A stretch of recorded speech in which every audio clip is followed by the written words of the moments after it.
Hello everyone, knowledge of science में आप सबका स्वागत है। नॉलेज ऑफ साइंस के आज के इस लेक्चर में हम लिनसीड के रस्ट के बारे में जानेंगे। इसमें हम देखेंगे इसके इंट्रोडक्शन, सिम्टम, इटियोलॉजी और डिजीज साइकिल के बारे में। हम जो डिस्कस कर रहे हैं वो प्लांट पैथोलॉजी के एग्रोनॉमी सेगमेंट में जो ऑयल सीड क्रॉप है उनके बारे में। जो ऑयल सीड क्रॉप है वो हमारी है लिनसीड, जिसका बोटेनिकल नेम लाइनम यूसीटेटिसिमम है। इसका जो रोग है वो है रस्ट, यानी हम लिनसीड के रस्ट के बारे में आज समझेंगे। रस्ट का काजल ऑर्गेनिज्म है मेलमसोरा लाइनी, यानी जो लिनसीड है उसका जो रस्ट है उसका काजल ऑर्गेनिज्म एक फंगस है जिसका नाम है मेलमसोरा लाइनी। ये नॉर्दर्न इंडिया में ज़्यादा डैमेज करने वाला डिजीज़ है in compare to southern area. अगर हम बात करें सिम्टम की तो ये प्लांट के सभी पार्ट्स पे अटैक करता है जो भी ग्राउंड के ऊपर होते हैं, यानी जो ज़मीन के ऊपर होते हैं उन सभी पार्ट्स को ये इन्फेक्ट करता है, चाहे वो पत्ती हो, चाहे वो तना हो, चाहे वो इसका कैप्सूल हो। इसमें deep yellow to orange colour के धब्बे बनते हैं पत्ती और अन्य भागों पे। पत्ती और अन्य भाग का मतलब ये यहाँ पर इस प्रकार से डीप येलो से ऑरेंज कलर के धब्बे बनेंगे। इसके अलावा तने पर भी इसके धब्बे देखने को मिलेंगे और जो कैप्सूल होगा उस पे भी इसके धब्बे देखने को मिलेंगे। जैसे कि आप यहाँ देख सकते हो, इसमें ये कैप्सूल है, इसमें उसी प्रकार के धब्बे दिखाए गए हैं। आगे अगर हम इसके सिम्टम की बात करें तो पत्ती पे राउंड शेप के यूरिडोसोराई बनते हैं जो कि क्लोरोटिक एरिया के द्वारा इनसर्कल रहते हैं। यानी ये जो है ये यूरिडोसोराई है और इसके चारों ओर ये जो कम हरा भाग है इसको बोलते हैं क्लोरोटिक एरिया। तो यूरिडोसोराई को सराउंड करता है क्लोरोटिक एरिया। आगे इसके अगर सिम्टम के बारे में हम देखें तो तने पे इर्रेगुलर इलांगेटेड सिम्टम आपको देखने को मिलेंगे। इर्रेगुलर का मतलब ये है उनका कोई शेप पैटर्न नहीं होगा, वो अनियमित आकार के होंगे।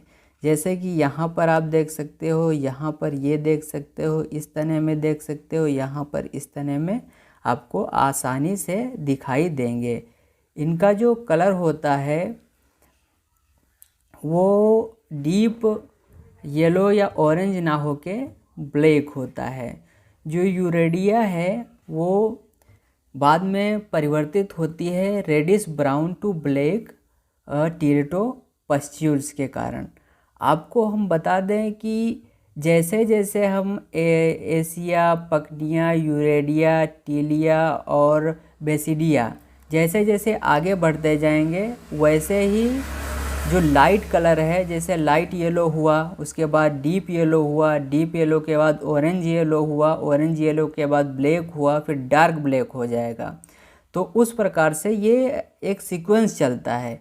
तो जो टीलिटो सोराई हैं या टीलियो स्पोर हैं उनका कलर जो है वो रेडिश ब्राउन से ब्लैक कलर का होता है, जो आपको स्टम्प पे देखने को मिलेगा, जैसे कि यहाँ पर आप देख सकते हो आसानी से।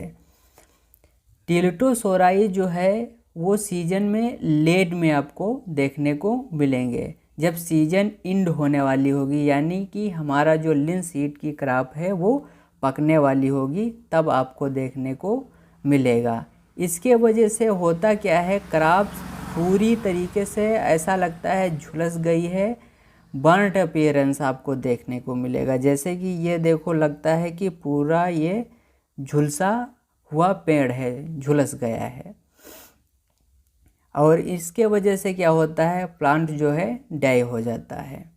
अब हम समझे इसके इटियोलॉजी के बारे में। तो इसका पैथोजन आटोसियस होता है, मैक्रोसाइक्लिक होता है और सभी स्टेजेस के स्पोर इसमें बनते हैं लिंसीड के ऊपर।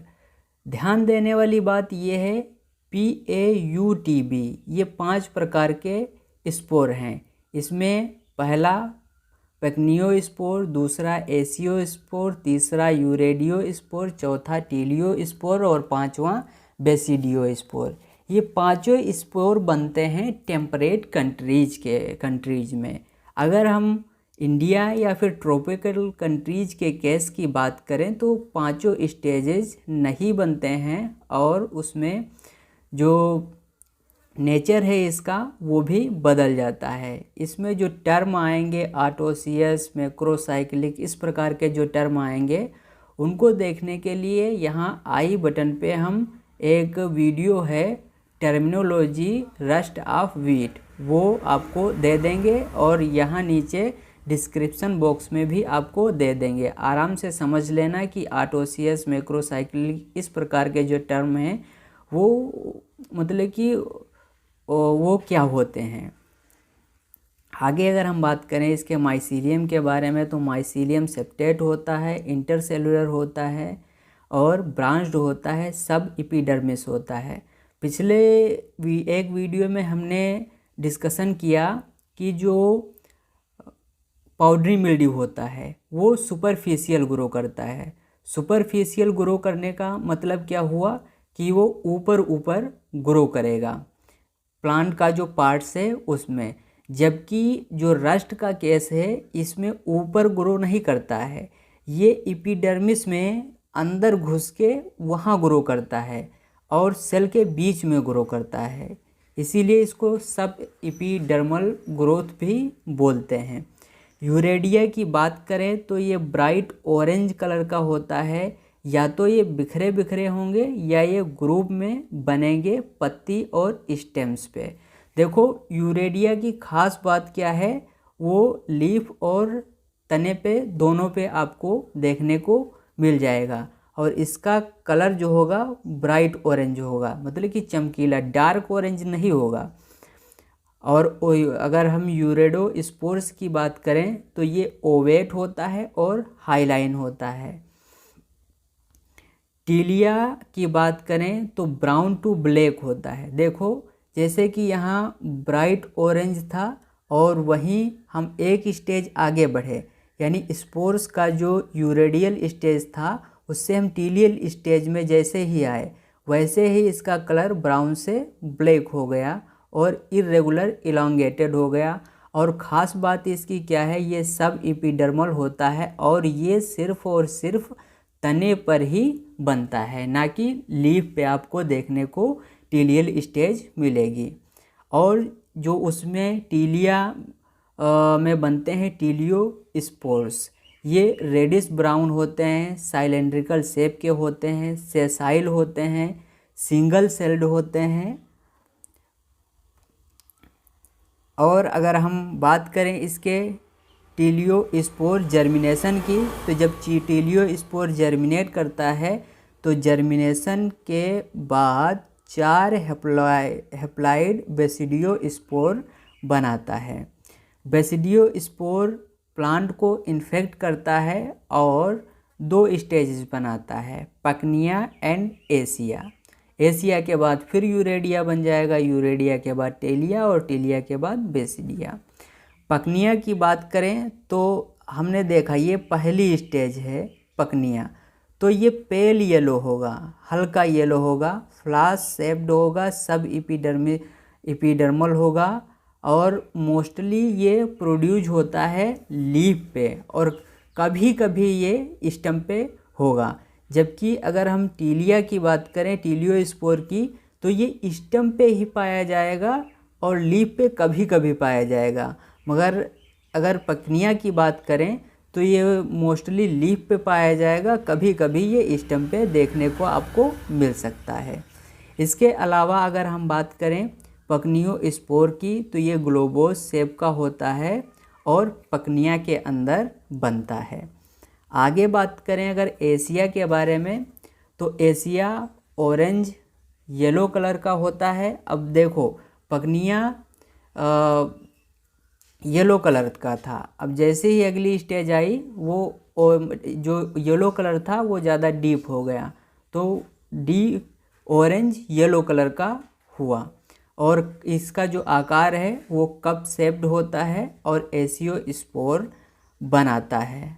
और अगर एसियो स्पोर की हम बात करें तो ये इलिप्सॉइडल और थिन वॉल्ड होते हैं जो कि चेन्स में बनते हैं। ये जो स्ट्रक्चर आप देख रहे हो इस स्ट्रक्चर को बोलते हैं बेसिडियोस्पोर, इसको बोलते हैं एसियम पूरे को, इसमें जो बनेगा वो कहलाएगा एसियोस्पोर। और यहाँ पर ये जो देख रहे हो इसको बोलते हैं यूरिडोस्पोर। और ये जो आप देख रहे हो एपिडर्मिस, ये होस्ट का एपिडर्मिस है, उसके नीचे ये जो स्पोर आपको दिखाई दे रहे हैं ये हैं टीलियोस्पोर्स। हम बात करें अगर डिजीज साइकिल की, तो जैसा कि हमने डिस्कस किया टेम्परेट कंट्रीज में जो है 5 की 5 स्टेजेस बनती हैं और वहाँ ये जो डिजीज होता है वो विंड बॉर्न ना होके सॉइल बॉर्न होता है।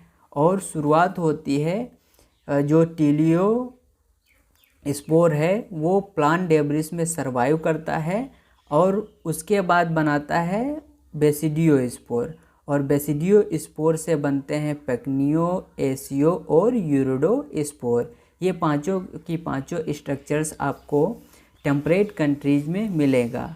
मगर अपना जो कंट्री है वो ट्रॉपिकल कंट्रीज है, तो अगर ट्रॉपिकल कंट्रीज की बात की जाए तो ये डिफरेंट होता है। डिफरेंट क्यों होता है? क्योंकि जहाँ पर ये टीलियोस्पोर प्लांट डेब्रिस में टेम्परेट कंट्रीज में सर्वाइव करता है, वहीं ये ट्रॉपिकल कंट्रीज में क्या है, ना तो टीलियोस्पोर ना ही यूरिडोस्पोर सर्वाइव कर पाता है। ये हीट के वजह से किल हो जाता है और किल होने के बाद ये सॉइल बॉर्न नेचर इसका ख़त्म हो जाता है। फिर क्या होता है, जो हिल्स पे हमारा जो ऑयल सीड क्रॉप होगी या इस प्रकार के जो प्लांट होंगे जहाँ पर ये सर्वाइव कर सकता है, मेलमसोरा लाइनी पैथोजन, वो विंड के द्वारा प्लेन्स में लाया जाता है। प्राइमरी इन्फेक्शन होता है प्लेन्स में यूरिडोस्पोर के द्वारा, जो कि विंड के द्वारा लाया जाता है प्लेन एरिया में हिल्स से। और सेकेंडरी स्पोर भी यूरिडोस्पोर के ही द्वारा होता है, जो कि रिपीटिंग स्पोर कहलाता है। रिपीटिंग स्पोर का मतलब ये हुआ कि ये कई बार बनेगा एक साइकिल में, इसीलिए इसको रिपीटिंग स्पोर बोलते हैं। बात करें इसके डायग्राम की, तो ये क्या होता है, ये जो टीलियोस्पोर है ये ग्राउंड पे प्लांट डेब्रिस पे गिरेगा मगर ये सरवाइव नहीं कर पाएगा। ये डॉर्मेंट फेज में ऐसे ही पड़ा रहेगा और ना ही ये इन्फेक्शन शुरू करेगा। हमारा इन्फेक्शन का जो सोर्स है वो यूरिडोस्पोर है, जो कि लाया गया है हिल्स से, और ये जो हमारे होस्ट पे गिरेगा आके और प्राइमरी इन्फेक्शन शुरू करेगा। और प्राइमरी इन्फेक्शन शुरू कैसे करेगा, ये जर्मिनेट करेगा, जर्मिनेट करने के बाद जर्म ट्यूब बनाएगा और जर्म ट्यूब जो है होस्ट के एपिडर्मिस को भेदेगा, उसको इन्फेक्ट करेगा और उसके अंदर इंटर करेगा और वहीं अपनी कॉलोनी बनाएगा। और ये यूरिडोस्पोर फिर से रिपीट करेगा और फिर जर्मिनेट करेगा, जर्म ट्यूब बनाएगा और फिर से ये होस्ट को इन्फेक्ट करेगा। तो ये यहाँ पर जो पहली बार इन्फेक्ट किया इसको बोलते हैं प्राइमरी इन्फेक्शन, और ये जो दूसरी बार यूरिडोस्पोर प्लांट को इन्फेक्ट किया इसको बोलते हैं सेकेंडरी इन्फेक्शन। और ये फिर अंत में जो है टीलियोस्पोर या टीलियोस्पोर बन जाते हैं और ग्राउंड पे गिर जाते हैं, मगर इनका कोई रोल प्राइमरी इन्फेक्शन में नहीं होता है। उम्मीद है आज का जो लेक्चर था वो आपको समझ में आया होगा, और समझ में आया है तो इसको ज़्यादा से ज़्यादा लोगों के पास शेयर कीजिए, ताकि ये इन्फॉर्मेशन और लोगों के पास पहुंच सके और वो भी इसका बेनिफिट ले सकें। हम चाहते हैं इजाज़त। Thank you very much.